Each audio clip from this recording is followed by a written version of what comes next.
Baik, jadi teman-teman tahu bahwa pada tanggal 31 kami rombongan IGPC mendarat di Tunisia untuk kemudian berlayar. Pak Fatur bersama AWG kami dalam dua organisasi yang berbeda, tapi kemudian ternyata IGPC memutuskan untuk mengundurkan diri. Tapi saya sendiri tidak ingin mengikuti keputusan itu. Saya berusaha untuk tetap maju walau sendirian. Nah, di sini Bu Said, saya dan Fatur bertemu, kami berdua sama-sama prajurit yang siap untuk dikirim ke Gaza, dan kami berdua sama-sama berprinsip kami tidak akan meninggalkan pelabuhan sampai kapal terakhir berlayar tidak atau dengan sama kami. Itu jadi kami bukan putar balik, kami tidak putar balik. Tujuan kami hanya satu, yaitu Gaza. Tujuan kami hanya satu, membuka blokade koridor kemanusiaan yang sampai hari ini tidak pernah bisa dibuka. Tujuan kami cuma satu, yaitu menghantarkan bantuan kemanusiaan, karena di kapal kami banyak sekali bantuan kemanusiaan seperti makanan, minuman, obat-obatan, kemudian ada mesin oksigen, bahkan pampers untuk bayi-bayi yang kelaparan di Gaza. Ini upaya yang maksimal kami bisa lakukan. Dan dari Tunisia, Fatur ada di kapal Kamar yang berisi 6 orang, saya berada di kapal Kaisar yang berisi 12 orang, dan saya satu-satunya perempuan. Jadi kami ada di dua kapal yang berbeda.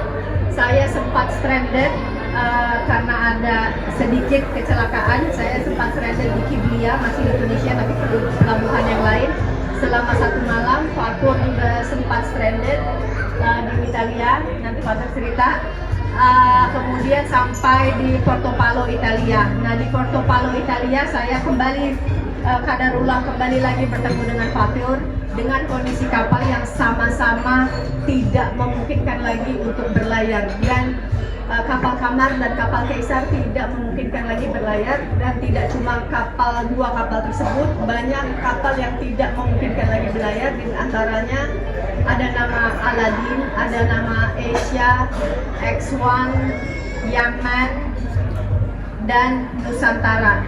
Sebetulnya kapal Nusantara ini adalah kapal Sumut Nusantara, tapi kemudian kapal Sumut Nusantara yang ada Nadir dan Ustaz Husin di situ pindah ke kapal Palestina. Kami berharap kapal yang bagus itu bisa ditempati oleh pasukan-pasukan yang berceceran dari kapal-kapal lain yang rusak, sehingga qadarullah lagi Allah menyatukan kami di dalam kapal Nusantara yang berisikan 13 orang dari 7 kewarganegaraan. Di antaranya ada saya dan Fatur dari Indonesia, kemudian ada dari Maroko, dari Algeria, dari Bahrain, dari Oman, dan dari Tunis. Sampai detik hari kepulangan saya, kami masih berkumpul di kapal Nusantara. Karena satu dan lain hal, karena nggak ada kapal lagi, ini udah kapal terakhir yang menuju Gaza. Kapal yang lain sudah tidak ada lagi yang menuju Gaza. Karena satu dan lain hal, kapal ini tidak diizinkan untuk berlayar, karena mungkin khawatir bahwa kami akan sendirian berlayar. Entah qadarullah tidak diizinkan, sehingga kami menelan kekecewaan yang pahit, yang luar biasa, dan kami terus menunggu setiap hari, detik demi hari. Kami tidak pulang dari Sisilia, tetap menunggu dan berharap sampai ke Gaza. Qadarullah, teman-teman yang lain sudah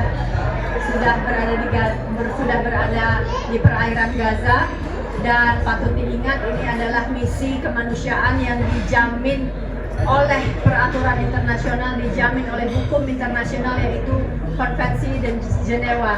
Dan ICJ atau Mahkamah Internasional sudah memutuskan bahwa Israel telah melakukan genosida, dan untuk menangkap Netanyahu dimanapun Netanyahu berada. Gitu. Jadi yang kami lakukan adalah legal, yang kami lakukan adalah dilindungi oleh undang-undang dan peraturan internasional, tapi pada kenyataannya 500 partisipan, teman-teman kami yang sama-sama berangkat dari Italia, Spanyol, dan Tunisia saat ini, seperti teman-teman tahu, telah ditangkap. Beberapa dideportasi kembali ke negara masing-masing dan beberapa masih bertahan karena teknis ditahan itu kalau kamu nggak menangani surat deportasi, kamu akan dikirim pulang ke Bali kamu. Tapi kalau kamu tidak mau menandatangani surat deportasi, kamu akan ditahan di penjara Israel. Terus terang, saya dan Fatur, kami sudah menghibahkan diri kami sudah menghibahkan nyawa kami. Kami berharap kami bisa membuka blokade, kami berharap kami bisa menurunkan bantuan kemanusiaan dengan segala resikonya, walau harus ditangkap, walau harus dideportasi, walau harus ditahan di dalam penjara Israel. Jadi bukan kami putar balik, tapi kami bertahan di sisi dia dengan harapan ada kapal. Tapi ternyata tidak ada kapal, tapi kami tetap bertahan untuk memantau teman-teman kami semua yang diintercept secara ilegal oleh Zionis Israel.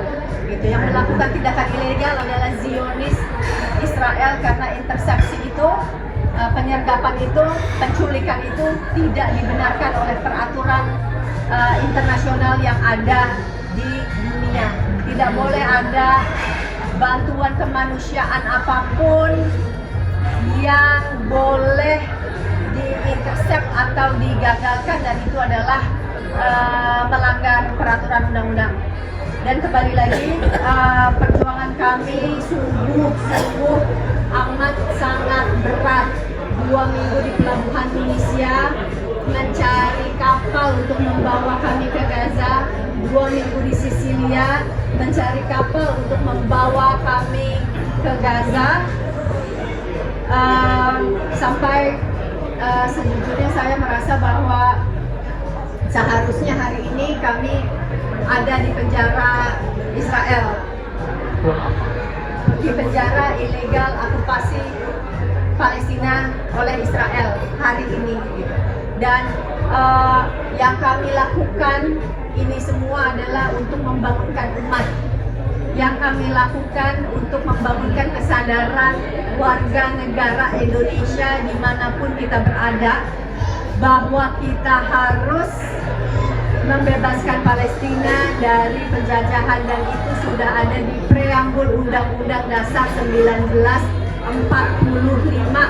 bahwa kita tidak lagi menginginkan ada penjajahan di muka bumi Indonesia, dan kita menolak setiap tindakan yang tidak berperi kemanusiaan, dan Indonesia menolak setiap